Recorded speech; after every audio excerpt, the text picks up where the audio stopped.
More than a week after the Titan submersible imploded, killing all 5 on-board crews in Canada have recovered pieces of the wreckage and brought them to shore.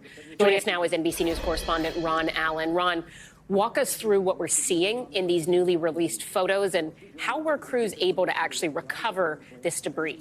There's been a crew out on a salvage ship out there in the North Atlantic for the last 10 days or so, using an underwater robotic device, which is the device that was used to find the wreckage in the first place.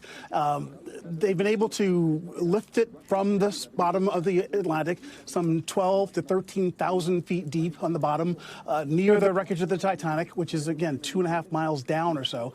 And they've brought some of this to the surface. It appears to be pretty big chunks.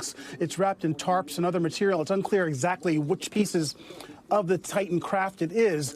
Some of it appears to be part of the nose cone or the back cone. And again, they're fairly significant sized chunks, which is a bit surprising because, remember, there was what was described as a catastrophic implosion about an hour and 45 minutes into its voyage, its journey down into the depths of the Atlantic last week, killing 5 people aboard. But it's somewhat remarkable. They've been able to pull this wreckage up. The operation out there is over, we understand, and now this will all be turned over to investigators who are trying to determine what caused this to happen.